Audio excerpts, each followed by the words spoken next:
60 বছরের বুইরা আমার জোর জবরদস্তি করে করছে। আমি বলছি দেখেন আমার সাথে বাড়াবাড়ি করে না, আমি আইনগত ব্যবস্থা নিব। মদের বোতলটা বাড়ি মেরে আমার বলতেছে, আর একটা কথা বললে গলায় পোঁচ দিব। এই জোর জবরদস্তি করে করছে। এরপরে আমি ওইটা মানে উনি শেষ করার সাথে সাথে হচ্ছে যে বয়স ছিল 60 বছর। 60 বছরের বুইরা আমার জোর জবরদস্তি করে করছে। উনি আসলে মহতন আয়সা আমার নাম, বলতেছে আয়সা তুমি একটু তাড়াতাড়ি করো, আমাদের হচ্ছে ইমার্জেন্সি যেতে হবে।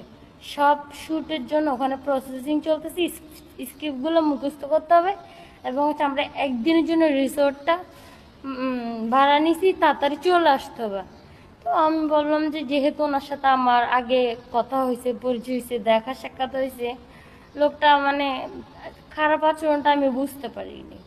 তা আমাকে উনি হচ্ছে যে আমি বলছি এত রাত আমি বেরোতে পারবো না। উনি আমার বাসার নিচ থেকে আমাদের হচ্ছে যে দারোয়ান থাকে সিকিউরিটি, উনিও ছিল সাথে, উনি সাক্ষী আছে, উনি দেখছে, আমাকে ড্রপ করে বাসা থেকে নিয়ে গেছে। আনার পরে হচ্ছে যেহেতু আমরা 2টা বাজে রওনা দিছি, 3:30 বাজছে রাস রিসোর্টে আসতে আসতে গাজীপুরে। তখন সময় লাগার পরে রুমে ঢুকার পরে হচ্ছে যে দেখলাম কি 2টা লোকে মদ খাচ্ছে, টেবিলের উপর মদটা একদম ইত্যাদি খাবার টাবার মদ আয়োজন করা। তো আমি জিজ্ঞেস করলাম যে স্যার, আমাদের ডিরেক্টর স্যার, ওনাকে খুব সম্মান করে কথা বলছিলাম যেহেতু, যে এখানে স্যার এই যে মদটা খাওয়া, তাহলে আর আর্টিস্টগুলো কোথায়? বলছি কি আর্টিস্ট ওখানে 2 রুমের ছিল বুঝছেন, ওই জায়গাটা ড্রয়িং রুম 1 রুম আর ভিতরে 2 রুম, মূলত 3 রুমের ছিল ওই ইয়াটা।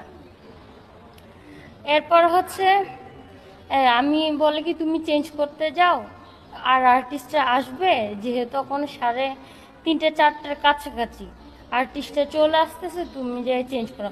আমি চেঞ্জ করতে গেলাম, এরপর হচ্ছে দরজা টোকাটুকি শুরু হয়েছে। চেঞ্জ করে ফেলছি আমি অলরেডি, দরজা টোকাটুকি হচ্ছে।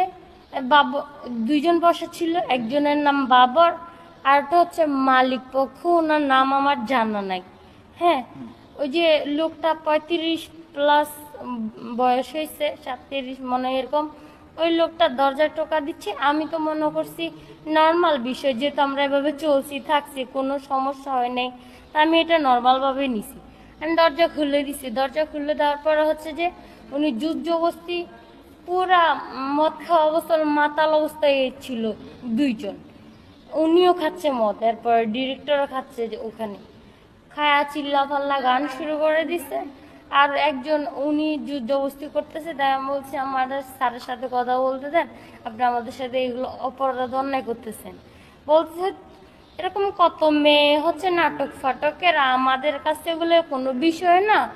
তারপর হচ্ছে তোমার কি লাগবে, খালি আমাকে এইটা বলবো, তুমি কি প্রয়োজন আমি বলছি দেখেন আমার সাথে বাড়াবাড়ি করে না, আমি আইনগত ব্যবস্থা নিব। মদের বোতলটা বাড়ি মেরে আমার বলতেছে, আর একটা কথা বললে গলায় পোঁচ দিব। এই জবরদস্তি করে করছে। এরপরে আমি ওইটা মানে উনি শেষ করার সাথে সাথে হচ্ছে যে বয়স ছিল 60 বছর। 60 বছরের বুইরা আমার জোর জবরদস্তি করে করছে। উনি এতটা টর্চার করছে, মানে হচ্ছে যে ওই 2জনের থেকে বুইরা আমার বেশি টর্চার করছে। মালিকের মানে রিসোর্টের মালিক দাবি করছে, মূলত ওনার নামটা আমি জানি না। আর যে ব্যক্তি ছিল প্রথমে কাজ করছে, ওনার নাম হচ্ছে বাবর। এরপর হচ্ছে যে ডিরেক্টর করছে, ডিরেক্টর মূলত 2বার আমার সাথে জুজস্তি করে কাজ করছে। তখন আমি একটা প্রমাণ রাখার জন্য আমি মানে ভিডিও যে করব কোনো সুযোগ পাচ্ছি না, যে প্রমাণটা রাখি, যেহেতু আমি মিডিয়া আগে পরে একটু একটু কাজ টাজ করছি, এটা প্রমাণের দরকার আছে, আমি যে মামলাটা দিব। এরপরে জবরদস্তি কাজ করার পরে হচ্ছে আমার 2টো ফোন আমি রেখে টেবিলে রেখে ঘুমাই পড়ছি। ওই ডিরেক্টর আমার সাথে ঘুমাইছে, ওই বাবারও আমার সাথে ঘুমাইছে, ওরা যাই না অন্য রুমে। আর বুড়ে হচ্ছে আরেকটা রুম ছিল, ওখানে ঘুমাইছে।